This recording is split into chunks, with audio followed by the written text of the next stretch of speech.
Welcome student. Good morning to all of you. Now today the discussion topic is compound gear train. I have already discussed in previous classes gear train, velocity ratio of simple gear train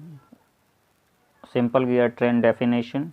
Now in this lecture I have to cover compound gear train. This is fourth unit. Name of the topic is power transmission based on SBT syllabus, fully covered SBT syllabus. First of all, what do you mean by compound gear train? When there are more than one gear on a shaft, it is known as compound gear train. Simple gear train में हमने क्या देखा था कि जब एक shaft पे एक ही गियर ट्रेन हो, एक शाफ्ट पे एक ही गियर लगा हुआ हो तो उसे हम कहेंगे सिंपल गियर ट्रेन। लेकिन कंपाउंड गियर ट्रेन में हम क्या करते हैं कि मान लीजिए कि आपके आउटपुट शाफ्ट और इनपुट शाफ्ट के बीच का डिस्टेंस ज़्यादा है, तो पावर ट्रांसमिशन करने के लिए एक शाफ्ट से दूसरे शाफ्ट के बीच में हम कंपाउंड गियर्स का यूज करते हैं, जिससे हमें पावर आउटपुट होता है। Now written in this, whenever the distance between the driver and the driven or follower has to be bridged over by the intermediate gears, and at same time a great speed ratio is required, then the advantage of intermediate gears is intensified by providing compound gears on intermediate shaft. We have to discuss about that कि अगर दोनों shaft के बीच का distance ज़्यादा हो और मान लो कि इनपुट शाफ्ट की स्पीड ज़्यादा है, हमें आउटपुट शाफ्ट में हमें कम चाहिए, वेलोसिटी रेशियो कम चाहिए, तो हम ऐसे गियर शाफ्ट का यूज करते हैं, ऐसे गियर ट्रेन का यूज करते हैं। Each intermediate shaft has two gears rigidly fixed to it so that they may have the same speed. अब हम इसका डेरिवेशन देखते हैं कि मान लीजिए कि देखिए ये कंपाउंड गियर ट्रेन है, ये कंपाउंड गियर ट्रेन है, सीधा डायग्राम। एंड सबसे पहले आप डायग्राम को अंडरस्टैंड कीजिए। देखिए ये ड्राइवर है, ये यहाँ से चलेगा, ये इनपुट प्रोवाइड करेगा, तो फर्स्ट के साथ सेकंड कनेक्टेड है, ना कि थर्ड। पहले ड्राइंग को समझिए। अगर ड्राइंग आप अच्छे से समझ गए हैं तो आपको किसी तरह का कोई परेशानी नहीं होगा।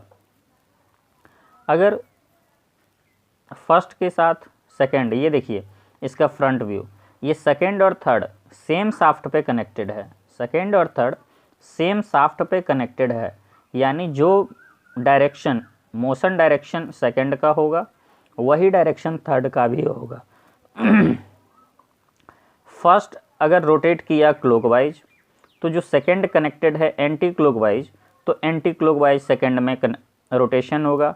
और देखिए एक ही शाफ्ट पे सेकंड और थर्ड दोनों है, तो जब सेकंड में एंटी क्लॉकवाइज होगा तो थर्ड में भी एंटी क्लॉकवाइज ही होगा।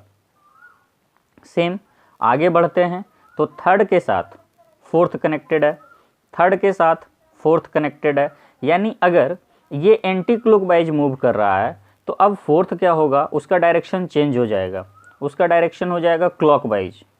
अब फोर और फिफ्थ एक ही शाफ्ट पे है, सेम शाफ्ट पे, तो जो डायरेक्शन 4 का होगा वही डायरेक्शन 5 का होगा, यानी वेलोसिटी रेशियो इस दोनों का भी स्पीड जो है इस दोनों का सेम होगा।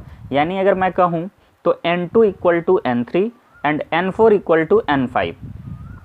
नाउ अब देखिए अगर 5 इसका रोटेशन है क्लॉकवाइज, ये भी रोटेट करेगा क्लॉकवाइज, तो 5 के साथ 6 कनेक्टेड है, तो जब ये क्लॉकवाइज करेगा तो 6 हमारा एंटी क्लॉकवाइज करेगा।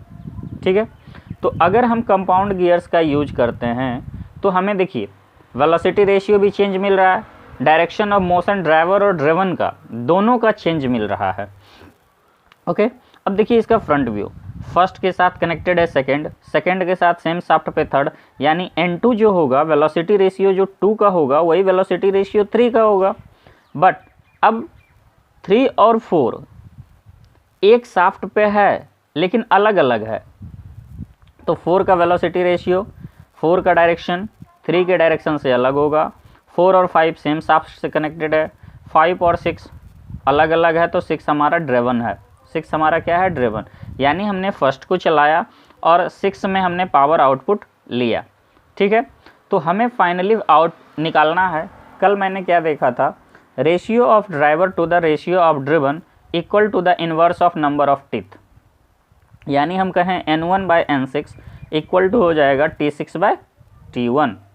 Now sorry T6 by T1 नहीं होगा, ये प्रोडक्ट हो, ये जितने भी ड्रिवन है, यानी फर्स्ट अगर हम ड्राइवर लिए तो सेकंड उसका ड्रिवन होगा, सेकंड अगर फोर्थ के लिए ड्राइवर है तो सिक्स्थ के लिए ड्रिवन होगा।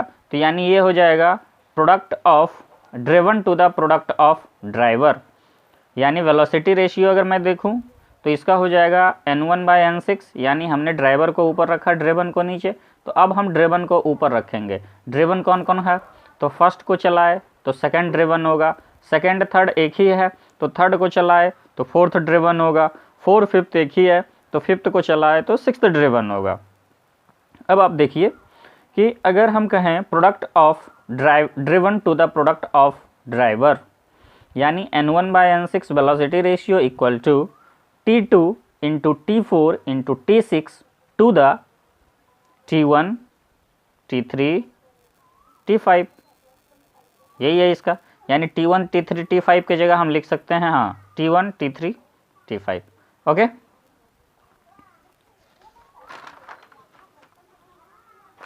नाउ अब इसका डेरिवेशन आप देख लीजिए, सेम वही है जो मैंने बताया है आपको। Let N1 equal to number speed of the driving gear 1, T1 number of teeth on driving gear 1, N2 N3 to N6 तक speed of respective gears, T2 T3 से T6 तक number of teeth on respective gears. Now since gear 1 meshes with gear 2, ये देख सकते हैं आप, gear 1 जो है 2 के साथ मैच कर रहा है, 2 के साथ कनेक्टेड है, यानी फर्स्ट गियर सेकंड गियर के साथ इस तरीके से मैचिंग है। अब तो क्या होगा कि जो वेलोसिटी रेशियो होगा N2 बाई N1, देखिए ड्राइवर, अगर हम ड्रिवन को ऊपर रख रहे हैं तो टीथ में हम ड्राइवर को ऊपर रखेंगे, हमेशा इसका रिवर्स होगा। N2 by N1 equal to T1 by T2, या फिर हम लिख सकते हैं अगर हम ड्राइवर को ऊपर रख रहे हैं तो ड्रिवन ऊपर होगा टीथ में, N1 by N2 equal to T2 by T1। Similarly 3 और 4 एक साथ मैच कर रहा है, तो हम बारी बारी से सबका निकाल लेंगे। Speed ratio of the gear 5 meshes with gear 6।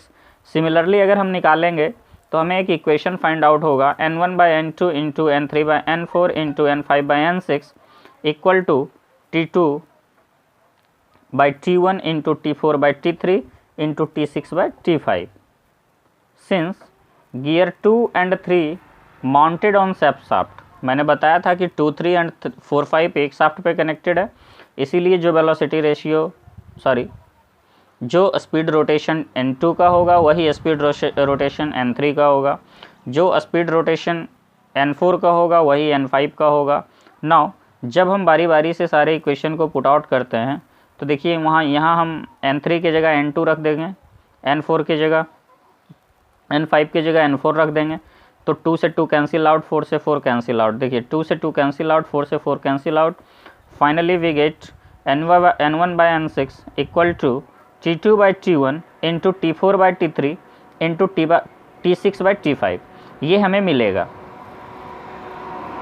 अब अगर मैं इसी को डिफाइन करूं इन रिटन, इन वर्ड में, ये तो आपका मैथमेटिकल है, अब मैं वर्ड में करूं तो क्या होगा, आपने क्या देखा कि स्पीड रेशियो को अगर मैं डिफाइन करूं तो देखिए ये ड्राइवर है, N1 क्या है? ड्राइवर, N6 क्या है? ड्रिवन। यानी N1 अगर चलता है तो N6 घूमता है, ठीक है। तो इसका रिवर्स यानी जब ड्राइवर ऊपर है तो यहाँ टीथ में ड्रिवन ऊपर होगा, तो टीथ कितने हैं? T2 T4 T6, ये सारे ड्रिवन हैं, to the T1 T3 T5, ये सारे ड्राइवर हैं। याद रखने का एक तरीका देख लीजिए कि अगर हम ड्राइवर शाफ्ट को ऊपर रख रहे हैं स्पीड रेशियो में तो टूथ में ड्रिवन को ऊपर रखेंगे, ठीक है। लेकिन अगर मैं ट्रेन वैल्यू की बात करूं तो जस्ट इसका स्पीड रेशियो का रेसिप्रोकल हो जाएगा, ट्रेन वैल्यू में स्पीड रेशियो का रेसिप्रोकल हो जाएगा। अब देखिए एडवांटेजेस क्या हैं, गियर ट्रेन के एडवांटेजेस क्या हैं, हमने गियर ट्रेन को क्यों इन्वेंट किया। जब सिंपल ट्रेन से ही काम हो रहा था तो हमने गियर ट्रेन को, कंपाउंड गियर ट्रेन का इन्वेंशन ही क्यों किया।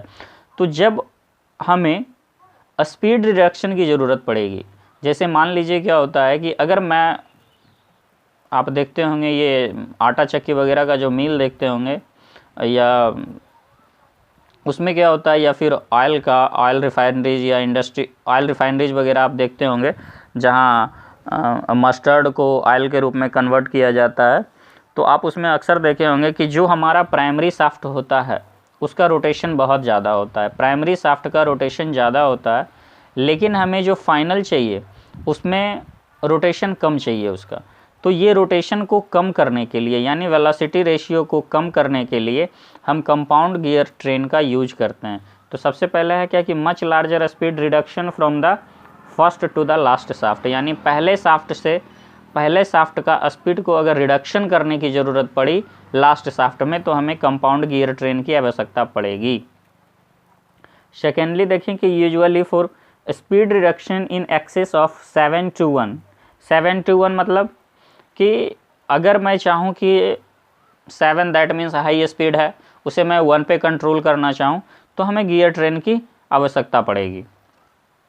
नाउ कुछ नोट्स हैं, the gear which meshes must have the circular pitch, same circular pitch. जो गियर, जैसे मैंने देखा कि N2 N3 के साथ मैसिंग है, सॉरी N1 N2 के साथ मैसिंग है, तो इसका मॉड्यूल और पिच सेम होना चाहिए।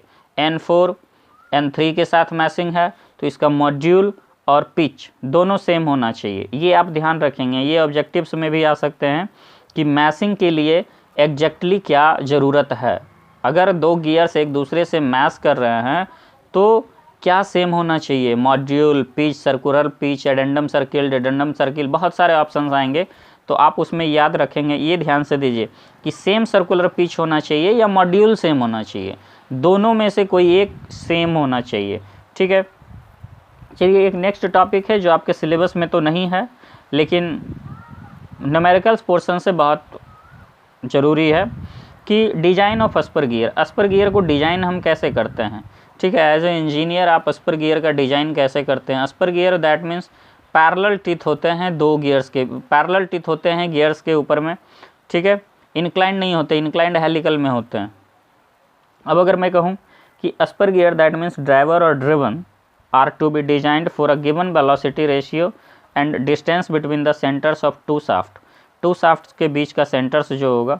Now let x equal to distance between the centres of two shaft N1, speed of the driver T1, number of teeth on the driver, similarly N2 N3 आप निकाल लेंगे।